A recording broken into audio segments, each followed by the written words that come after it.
So I had a week off due to a strike because somebody asked me to put up again the conversation I had with the two policemen in the graveyard on that occasion. And they walked away thanking me for enlightening them on the day. And I suppose, you know, there's not too many people that can do that and exercise a level of wisdom over police officers and have them change their opinions on things. And so, but that 7 days served me as a break in any case, because I've been needing to rest my voice, and I've done that, and you know, it's kind of emancipating not having to have a camera with me every time I go out. Anyway, in the interim, I wrote down a few notes of videos that I would make, and one of them is in relation to fear, in particularly the Old Testament.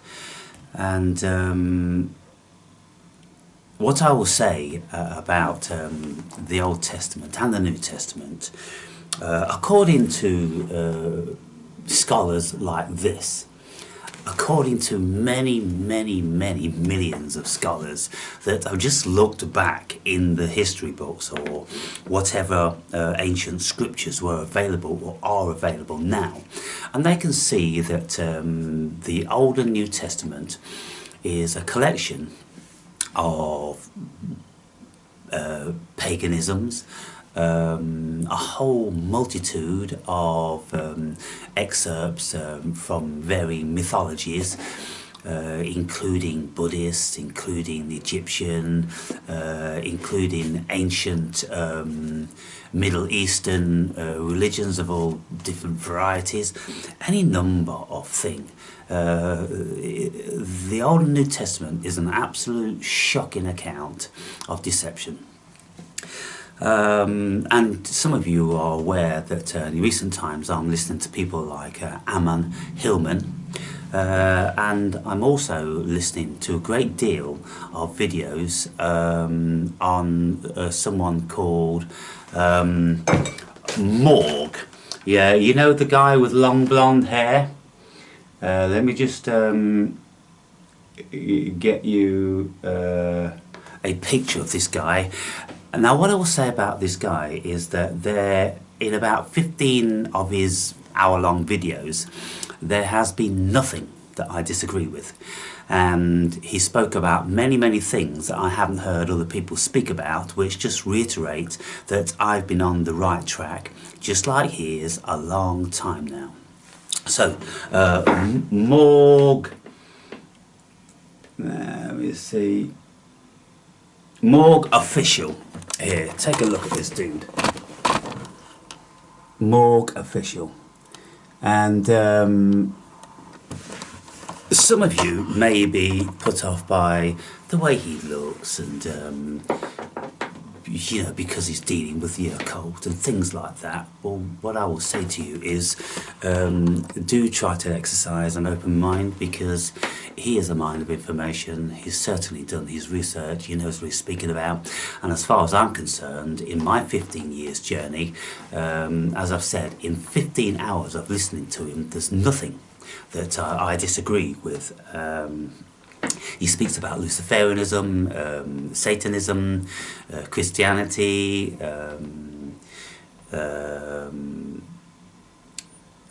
Judaism, all that sort of stuff, and all the mythologies, you know, which were about for thousands of years before.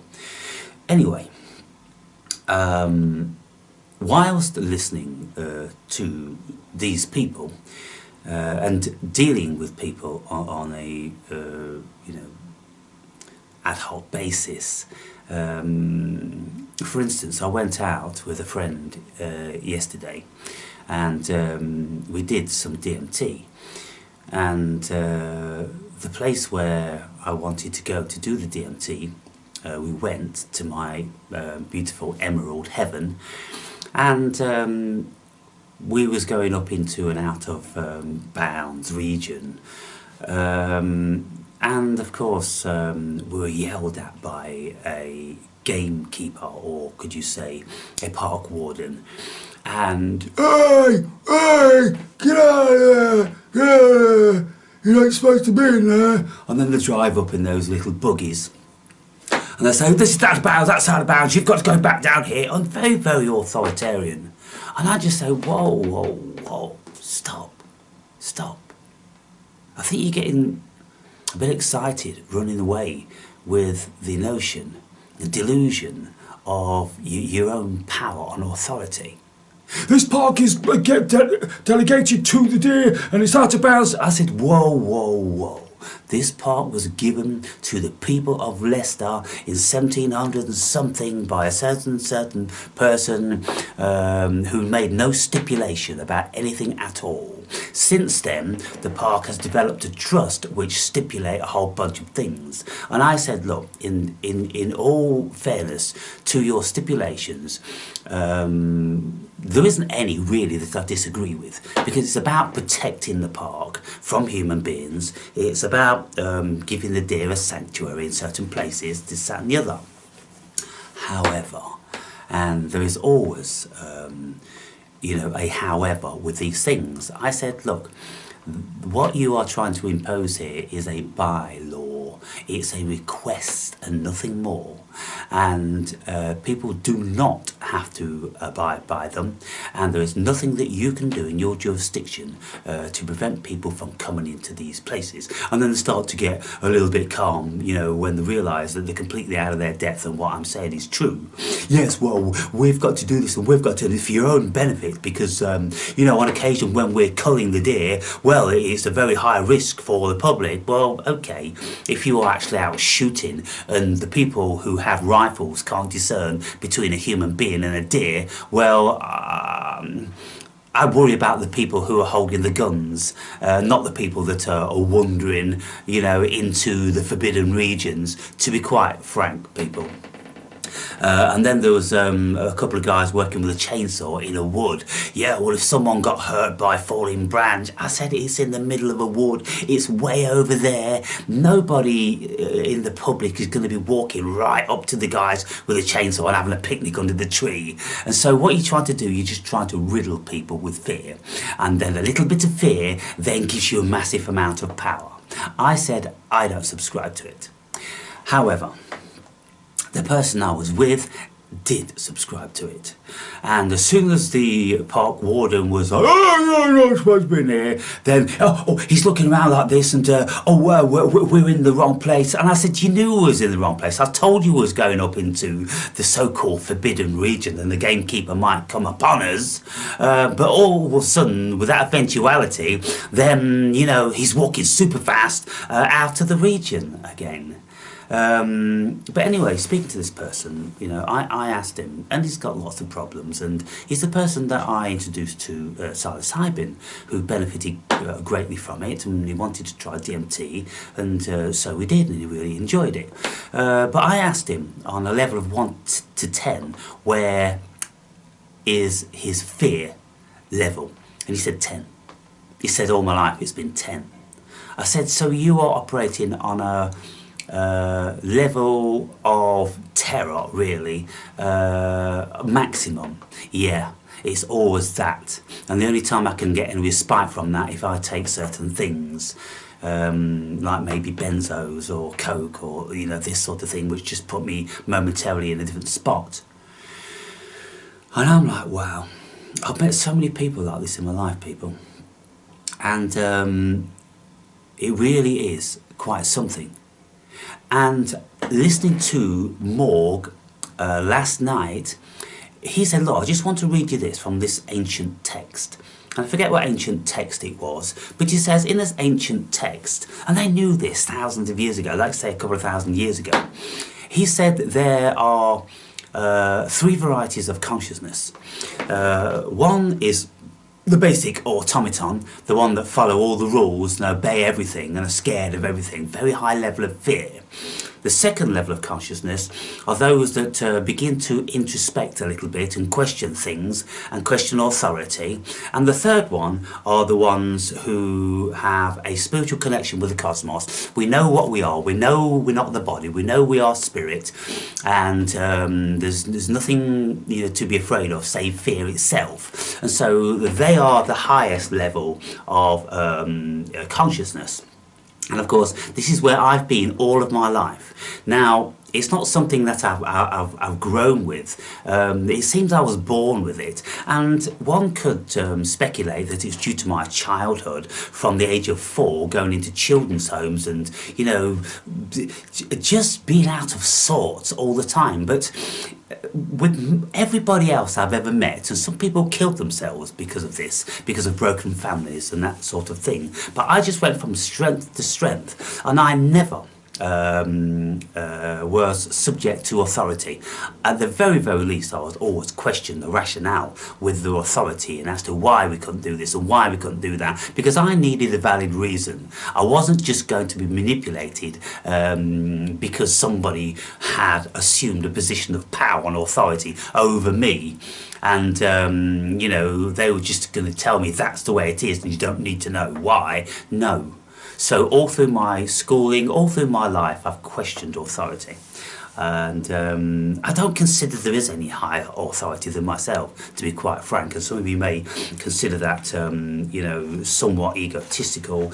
But when you get deep into the realm of spirituality, then you too realise that there's no higher authority than God, and you are God. And so I'm a self-realised shard of God consciousness and have been for many, many years, probably all my life. Now, on top of this, I was listening to the same guy, morgue official, who was saying, look, here there are 7 varieties of personal development, and it starts from the very, very lowest, which are baby souls. Teeny weeny baby souls, and they are terrified of everything. They follow all the rules, the same old thing as the low consciousness in the other category.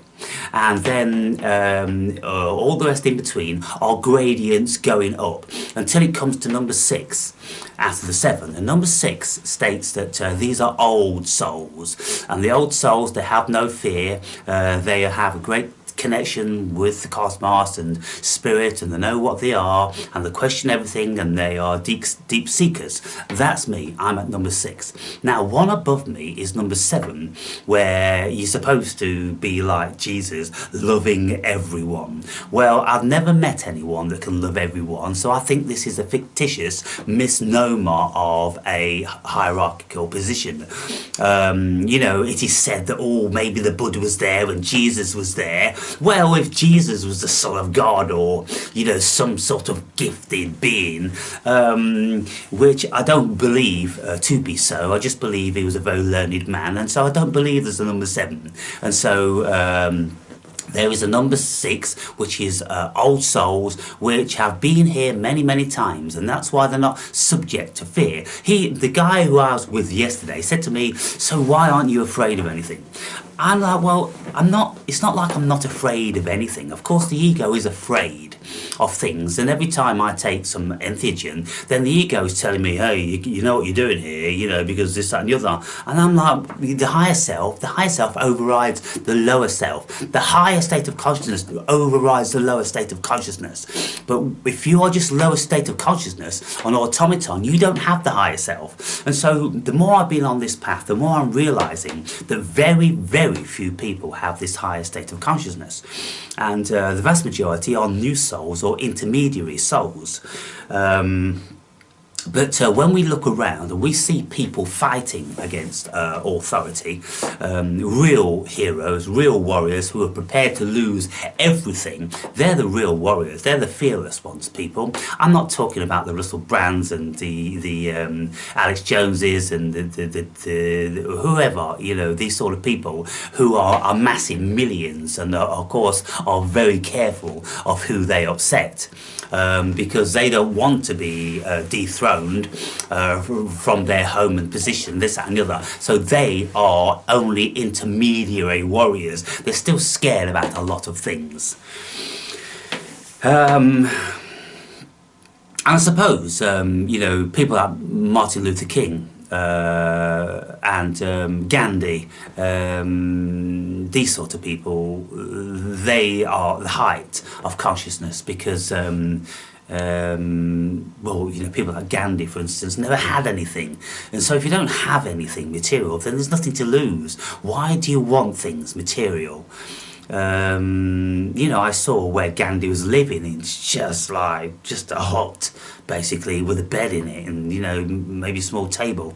And so when you live like that and you are absolutely in touch with the cosmos spiritually, then there's nothing anyone can say to you to try to manipulate you, to make you do this and do that.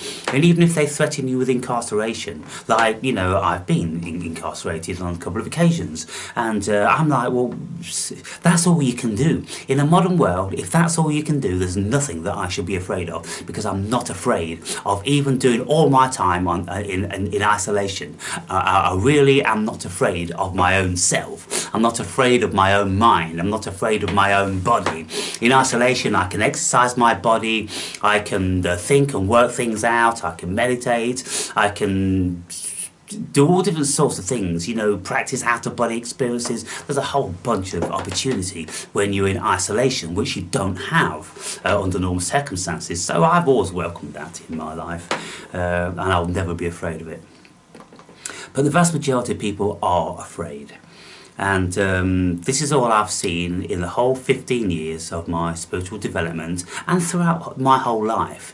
I've travelled on my own with a rucksack on my back all over the world. And people said to me, what are you going to do when you get there? Where are you going to go? How are you going to do this and how are you going to do that? I'm like, I'll work it out. I'll work it out. I'm going to come upon human beings now and again, and I suppose if I want something, then I can get it from them. I've got a little bit of money in my pocket, but I've got resources. I can do things. I've got a mind, I've got hands, and I've got the will, and I just go places. And I end up working in areas that people would never dream of. I worked in an Aboriginal settlement way out in the desert. I worked in gold mines. I worked on a scuba diving boat. I used to live on the boat, and every day I was out scuba diving. And, I've been my own boss wherever I've gone anywhere in the world. Prospecting with property in Africa and Bulgaria, so I've done a lot of stuff. And if I was riddled with fears, or if I even had a little bit of a fear, then the chances are I would have been like everyone else, and I wouldn't have gone anywhere, done anything or seen anything. But as it happens, being an old soul, I wasn't afraid. I said to you people, and I write about all this stuff. I write about what I am, how I've come to be in me, in my book. For anybody that's interested in a real hero's journey, you're looking at a real hero's journey here, people, who's been through the lot, been through the dark night of the soul, been through the spiritual resurrection, been through the egoic implosion, been through the lot, been through the mill. And had many spiritual encounters which have, shook my perspective on the world as this human being. But of course, as an old soul, it's all water off a duck's back, because I knew it all in any case. But if we have a look in the Old Testament, then from the very, very beginning, the original sin was disobeying authority. Can you imagine what sort of poison was going on from the very, very beginning? That book, particularly the Old Testament, is absolute poison. It is written by the devil himself, if he should ever exist. But it's most certainly written by evil, controlling men. And so for the original sin to be disobeying orders, well, fuck me. It's all gone downhill from there on, hasn't it? but not for me. You know, and I defy God. I go, you sit on my fucking finger, Jehovah, Yahweh. You're nothing to me. You got no power, no jurisdiction over me. You little demigod you are. That's all you are. Nothing, and you evil motherfucker. I come from the light. I come from the light source. You can't touch me, you muppet. So yeah, disobeying authority is the greatest sin. Now, when we look at Cain and Abel, well, you know, it is said that evil came from there. That's the root of evil in man. When Cain killed Abel through his jealousy and what have you.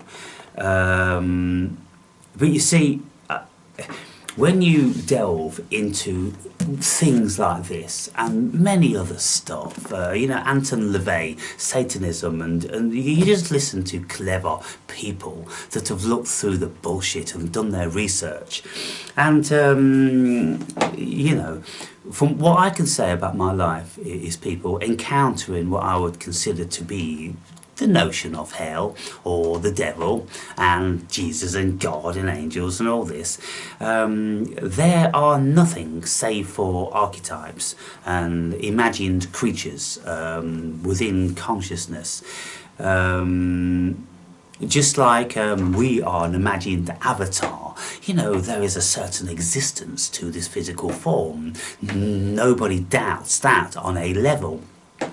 When you go out into the astral, you don't doubt that you encounter beings. And when you take certain substances, you don't doubt that you encounter certain beings there. There are beings within beings within beings within beings. And, you know, as to any corporality to them, there's no corporality, nothing that even comes close outside of the human vibratory state. But this is only an illusion, as many, many very intelligent people would say. And so what are we? Well, we're spirit. We're no different to the spirits that we encounter in other states of consciousness. But what I have discerned is that all of these monsters and demons that we lend ourselves to being afraid of are simply just ideas. And when you look into the root of Satan or Lucifer, now Lucifer and Satan are very, very different characters. In actual fact, you know, it's very, very difficult to try to stitch together Lucifer and Satan in the Old Testament because there's very little written about either of them, to be quite frank. Very, very little. There's just a massive amount of inferences. And then with writers that have envisioned and imagined what Lucifer would look like and what Satan would look like and what angels would look like and this, that and the other. Never ever in the Old Testament was there mention of any creature having wings.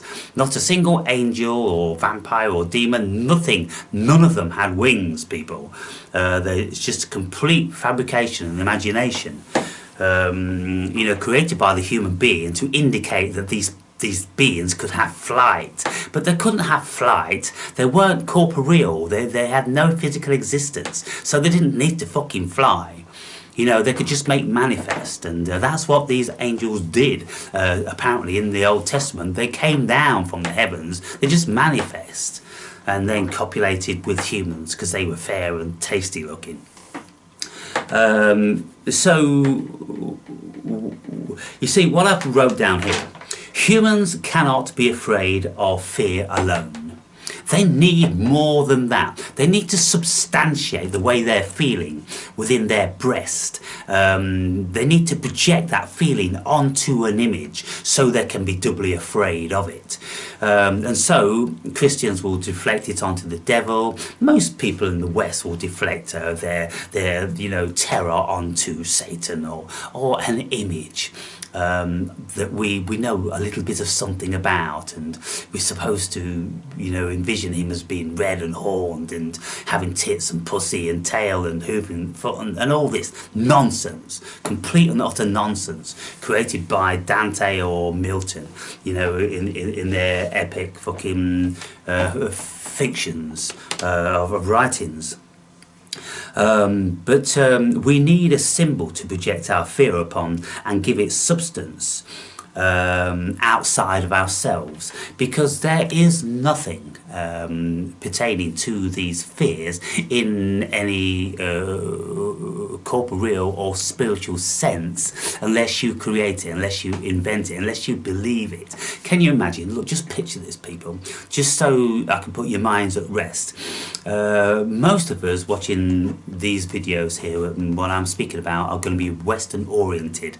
About 80% of my viewers are British, and so then we're all embroiled in the same fiction nonsense of baby Jesus and all that crap.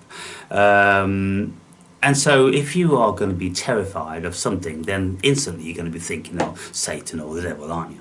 But can you imagine if you're born in Timbuktu, or if you're born in Kuala Lumpur, or if you're born on one of the tiny islands in the Seychelles, or one of these places far out there? Do you think Satan's going to be first port of call for you and your fear?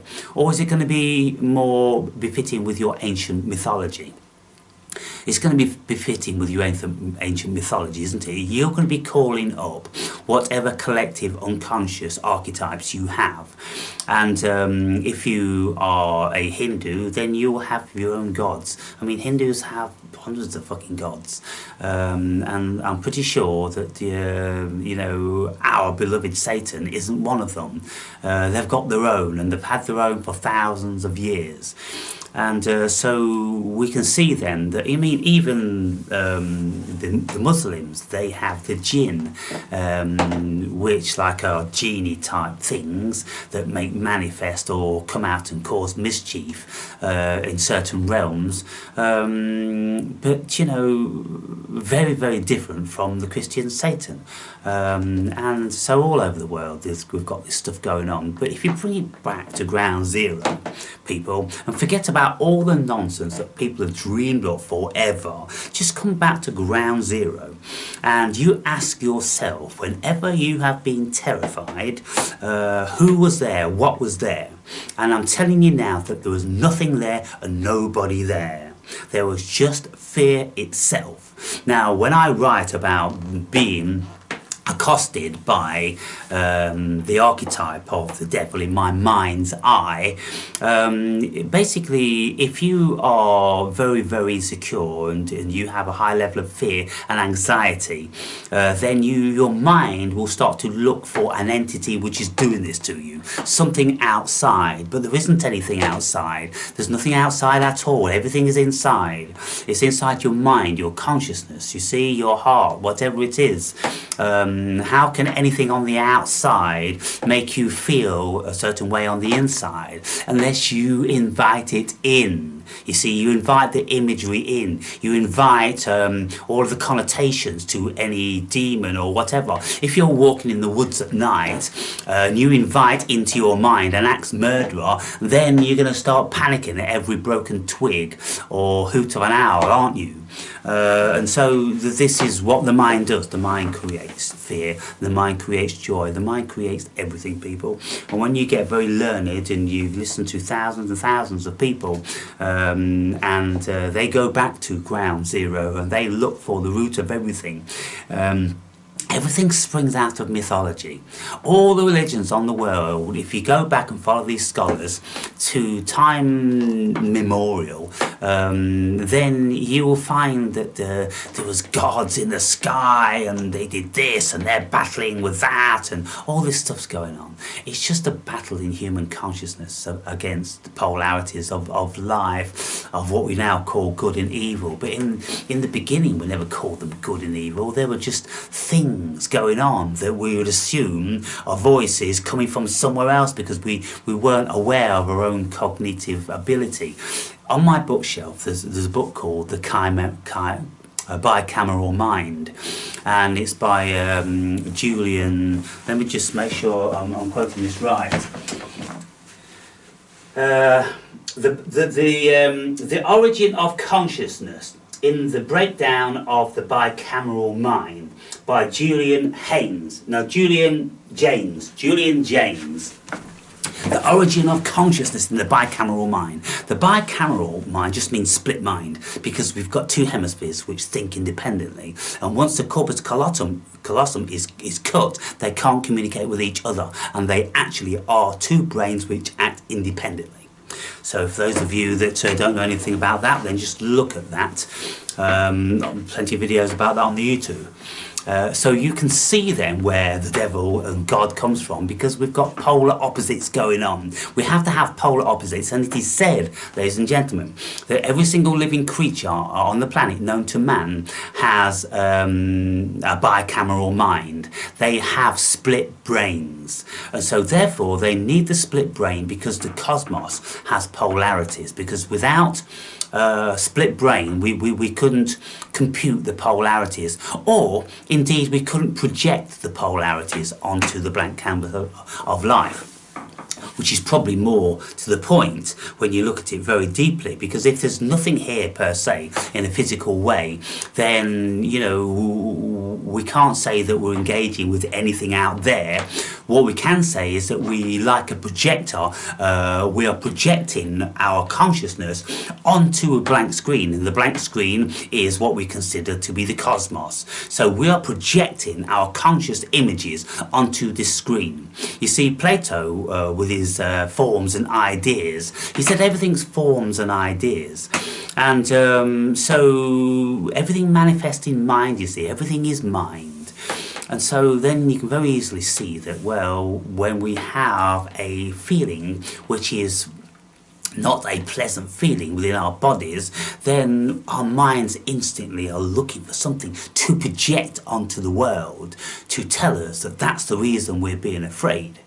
Now, with modern people, in societies where there is constant pressure to survive, you've got to work, you've got to pay your bills, you've got to be on time, you've got to be polite, you can't let off or vent your anger inappropriately, you can't do a billion things, you can't go into the out of bounds realms to upset the deer. And I'm like, oh my goodness, you know, just that one thing, just going back to that occasion, the deer sit around, you know, 10 feet away from people all over the fucking park. If they don't want to be around humans, they won't be around fucking humans. You know what I'm saying? So when they tell me, you can't come in here because you're upsetting the deer, well, the deer didn't seem pressingly fucking engaged with me or remotely bothered when I was walking by them 10 fucking feet away down there.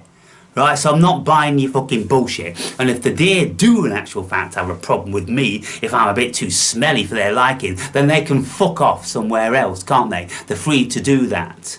And so, I've got a lot to say about these fucking numpty park wardens, and I engage with them like this every single occasion, and I just continue on my way.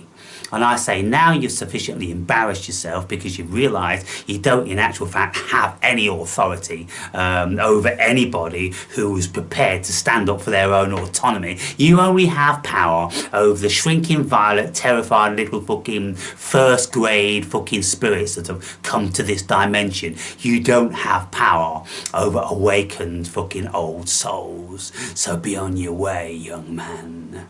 That's what I tell them, and of course I strike terror into their fucking fragile little hearts. But on the whole theme of fear, people, who is it that said that there's nothing to fear save fear itself? And that's it. There is nothing to fear save fear itself. Now, fear is a word, it's a concept which we attribute to a feeling. And so some people have these feelings of anxiousness, anxiety, fear, terror, whatever levels, on an ongoing basis. And I'm coming to learn that when I deal with these people and I offer them this and I offer them that, and you know, I try to impart my wisdom and help them in any which way, invariably it never ever does anything. They get a little bit of a moment of respite while they're feeling all confident and good, but then 2 seconds later they've fallen back into the depths of their own depravity again. Why do they do this? Is it because their brains have been poisoned? Is it because society has made them terrified of everything? But it isn't me. It didn't me. And if anybody is going to be on fucking heroin and curled up in a doorway, you know, hating the world, then it should be me by all rights. Because I've been through a lot, but it isn't me.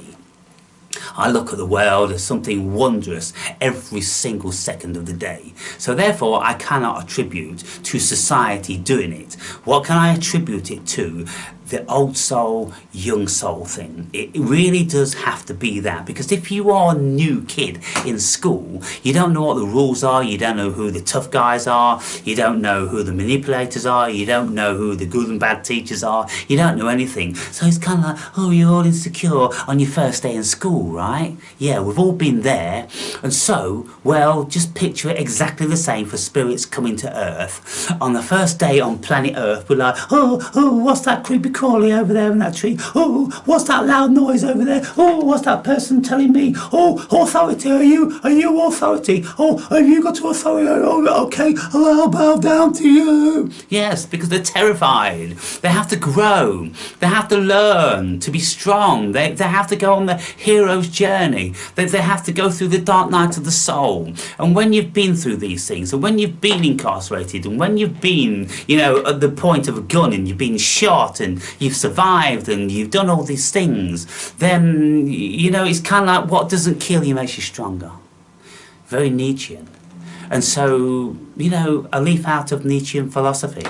You know, we have come here as souls to transcend. That's what it's all about. It's all about transcending. And, you know, it doesn't appear to be possible to do this on one sojourn. So we keep having to come back time and time and time and time and time again, infinitely maybe, or as far as the Buddhists are concerned, to a point whereby they've learnt all they need to learn to completely detach themselves from any semblance of fear or desire of this realm, right? And by the time you can do that, well, why would you want to come back again? Because if you're not engaging in all this terror and all this joy and all that stuff, well, what's the point in you being here? So you wouldn't come back then, would you? You'd go somewhere else. Lots of things to think about with fear, people. But what I will say, for those of you that suffer from it, I don't know whether there's any respite, because I've listened to thousands of therapists.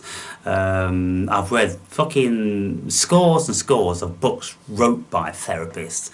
I've been a psychoanalyst and a therapist all my life, seemingly, because I've always had wisdom to impart onto my fellow man.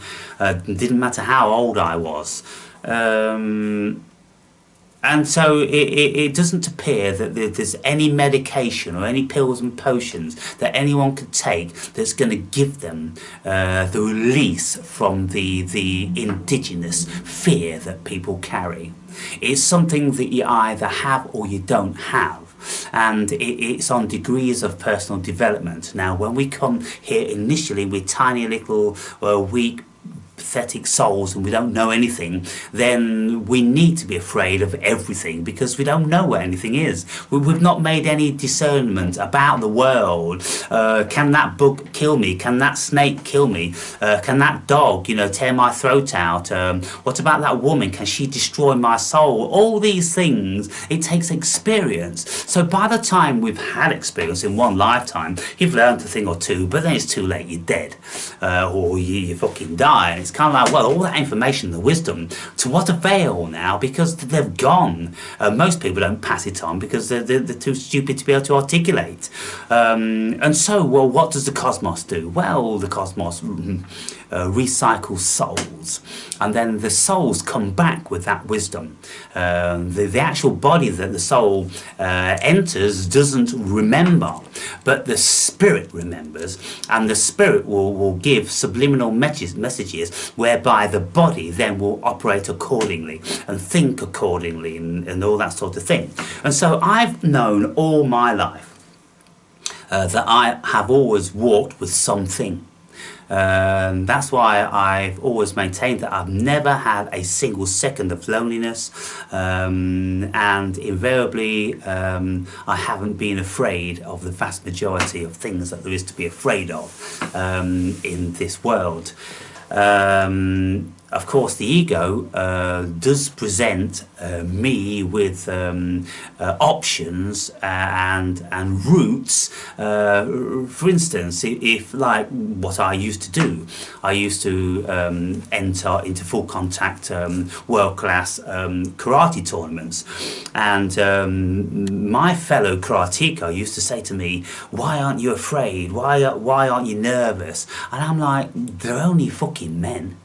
I'm going to be going onto that dojo floor and fighting a man, and I guarantee with every ounce in my body that the man I'm going to be fighting has nothing like the size of the heart that I do. He has nothing like the inner fucking determination that I do. He might have more prowess due to his grade and due to the time he spent learning all of this, but when I come at him with my fists of fury and my flying fucking feet, I'm going to strike terror into every cell in his body." And invariably that's what I did. Even from a low grade, I would be beating the asses of first and second dan black belts when I was only a green belt, and everyone was like, "Who is this guy?" Yeah, and so this guy was from a different dimension, and because I knew that they were only men. And I said to myself, I said, well, look, these are only men. They could have more years practice than me, and they could have better technique. But as long as I have my guard up, as long as I'm proficient in my guard, whereby they can't kick me in the head, I'm going to toughen up my body. So it doesn't matter where they hit me. It's not going to make much difference to me, because I'm going to be like fucking iron. And that's what I was as a younger man. My body was like iron. They could kick, hit, and fucking punch me anywhere. And I'd go, "Is that all you've got?" And then I'd be in. And so as long as I could keep my hands up around my head, so to stop wild kicks knocking my head off, right, then, you know, I was absolutely confident. And I was confident that I'd be stronger than them, I'd be fitter than them, and I'd be more determined. And the vast majority of occasions I was, and on some occasions I would meet someone with equal prowess and fitness and things like that. But they were considerably higher grade than me. And so people, it's all about fear. It's all in the mind. It's whether you generate it or not. Many minds generate fear. They generate it because they need to, because they're young souls and they haven't the experience to be able to deal with things. But by the time you become a hardened warrior, are you afraid of going into battle? Of course you're not. You've got like a little bit of twinge in the stomach, you know, you don't know what could happen. Could someone get lucky and just stick a spear in your fucking ear hole or something? You know, there's always these opportunities, but you're never going in with shaking knees. You're not doing it. You're going in with fury and you're going in to do a job. Well, that's what old souls are when they come to this dimension. They come here and they're not messing about, and they're not listening to silly baby souls pretending or in a delusion of their own importance because someone's told them that they have to tell this to other people. They've given them a badge or something like this, you know. And this is what it says in these videos that I've been listening to.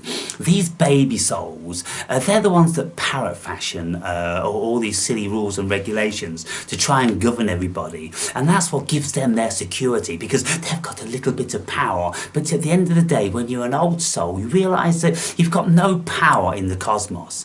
You know, the cosmos is the manifestation of your life. You know, it is like it's preordained, and you know that's why, you know, I always maintain that I'll be dying when I've had enough here. I'll be 93 years old, and I'll go, I'm done here now. I'm going back to source. There's nothing in the interim that's going to be killing me, and I've always maintained from when I was 21 years old that I will never have a serious illness. I'll suffer from aches and pains and this and the other, same as the next man with age, but I'll never suffer from a serious illness. And, you know, we often see people like this, don't we? We see like 90-year-old people walking around and, you know, they keep themselves all presented in their suits and polish their shoes, you know, old school. And I go, what's the secret?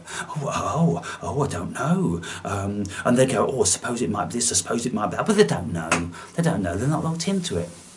It's just what it was destined to be, people. And so when you come to this earth, and you're suffering from terror and fear and anxiety, it appears to me that that's just destined to what you are supposed to be. And I have nothing, unfortunate, to offer you. You know, I offered a form of respite through the psilocybin mushroom to my friend, and it appeared to have done something, but it hasn't taken away his innate fear. It hasn't taken away the fundamental premise, the cornerstone of his reality, which is fear on a scale of 10. Maximum fear. It hasn't taken away that. And so, you know, what can we say? What can we say?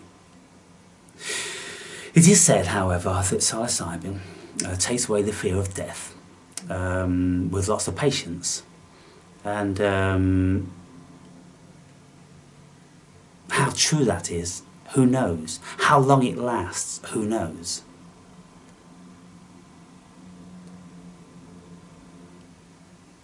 But one thing for sure, if you aren't afraid of death, in any case, then you're not going to be needing any psilocybin or anything like that to alleviate you of that issue.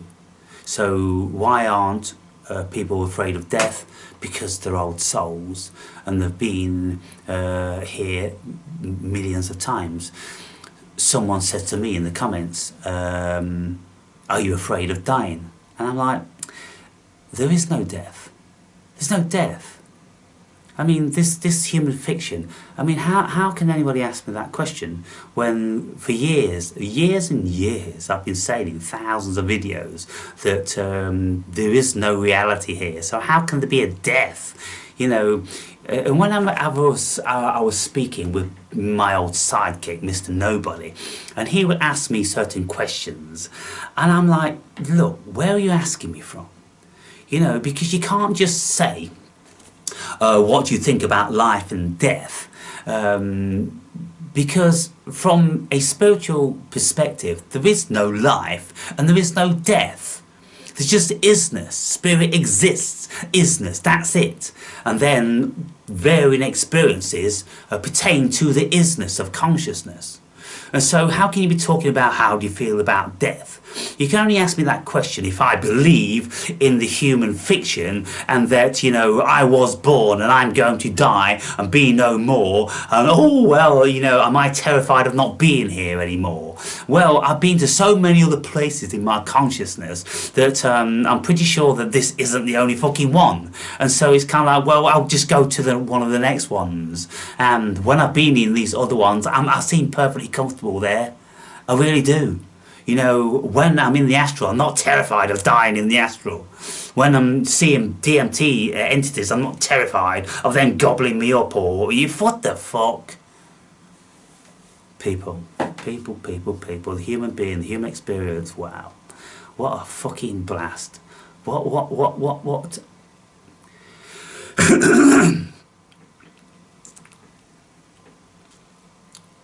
can you say? What a fiction! What a fiction! What a dream! What a dream! What a dream!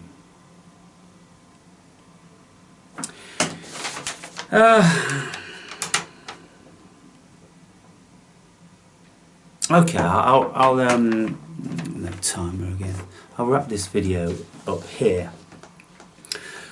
But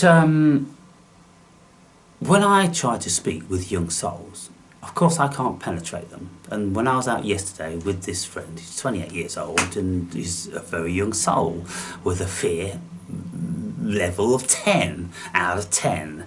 And so on the bottom rung of the ladder by all accounts. And got no notion of his inner power, of his inner strength. Always looking at the outer thing there, believing in the outer, to take you know, cocaine, to take ketamine, to take benzodiazepines, to take cigarettes, to take alcohol, to take anything like that to change what's inside here. So always dependent on outside to change inside. Well, it's a preposterous notion, isn't it? You know, we change the inside from the inside. And even if we think we're changing the inside from the outside, well, by the time we ingest all these things, we've brought it inside. So it's happening inside, isn't it? Yeah.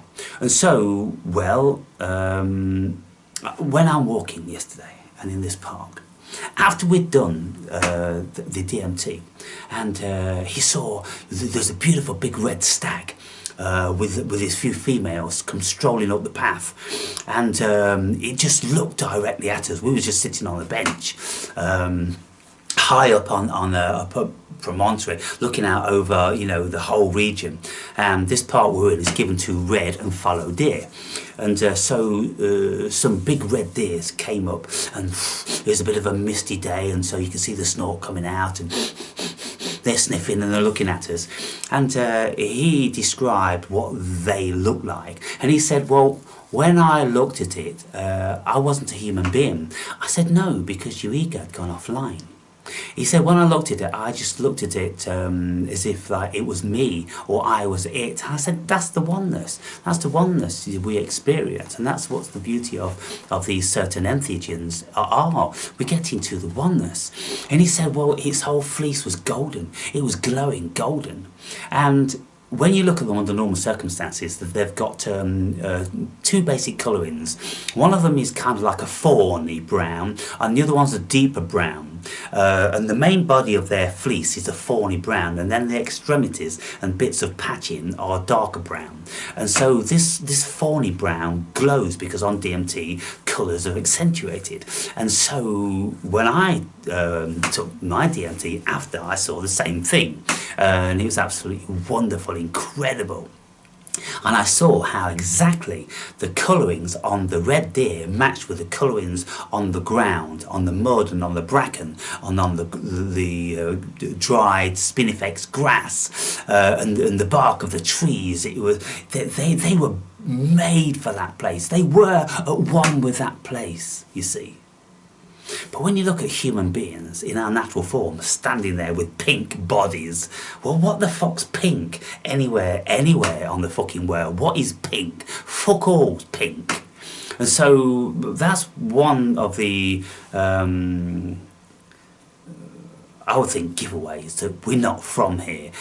We're not from this dimension. We don't have strong claws. We don't have big teeth. We're not powerful, you know, as far as like, you know, hyenas and leopards and tigers and all that. We're weak and pathetic. The only thing we have is a higher level of intelligence. But that appears to me not to be of this world. The human being is very, very different from all these animals. Look at all the primates. They've all got fur on, haven't they? Why don't we have fur? Oh, it's said in the old days, oh, we were covered in fur, and then we lost our fur as we started to become Homo erectus. Fuck off.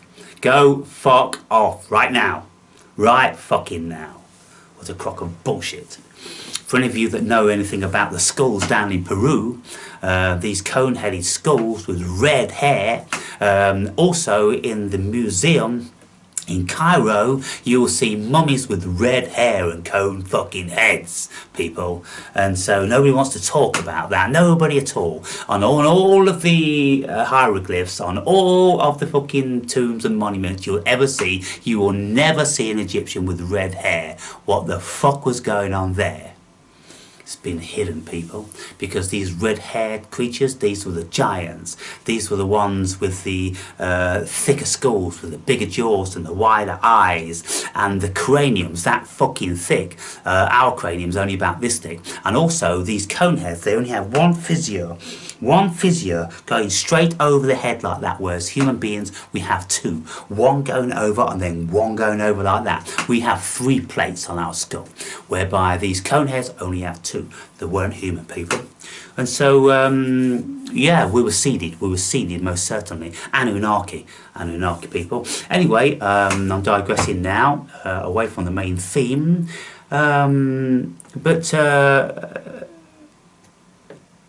Yeah, fear and delusion. That's man's bag at a lower level of consciousness. And that's why people believe in the Bible and religions because they're very, very low conscious. But anyone that's higher conscious just doesn't believe in that nonsense. Complete, utter crap. Just a hodgepodge of things from all over the world, from all eras of the world, just compiled. Just human wisdom on steroids. That's what these religions are, people. Let's invent this, let's create that, let's terrorize them with that, let's give them the carrot of this. Oh, goodness me. You know, for a psychologist reading the Bible, it's just a laugh. It's just a laugh. And this is why I maintain that, you know, religion, particularly the Quran and the Bible, is the first attempt at human psychology. To control the masses, low conscious beings, to give them a carrot to follow, and you know, to govern them by the flail and the crook, people. The flail and the crook. When you see Tutankhamun, his effigy on his sarcophagus, not the stone sarcophagus, the wooden one, he's sitting there with crossed arms like pharaohs were, holding a crook and a flail. The crook and the flail were to guide and lead the masses. The crook was to, you know, help them. You see a crook, when a shepherd carries a crook, this stick with a bend on it like that, is so it can put it around the neck of a sheep or goat and pull it out of a hole or something like that. It's to help it, but the flail is to beat. So the flail is to beat human beings into subservience, and the crook is to help them. So you help them and you beat them, and that's what you do, just like sheep and goats, don't you? You help them by saving them and, you know, guiding them into a certain realm to feed on certain grass, protect them from wolves and this, that and the other. But ultimately you are going to be culling them because that's all they are. They're your chattels. And it's funny how cattle is very similar to chattel. And one last thing, people. The Queen of England, Elizabeth II, she also can be seen with photos with the flail and the crook. And so it's all been passed down from the ancients, you know, from ancient Egyptians, even beyond there to the Atlanteans and everything. They've all governed the masses with these techniques. And these days, you know, the hook and the flail, they're no longer a physical thing like they were in the old days.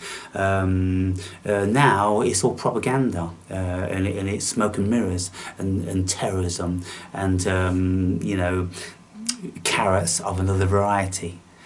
To lead the idiot into a certain realm. Anyway, enough said on this video.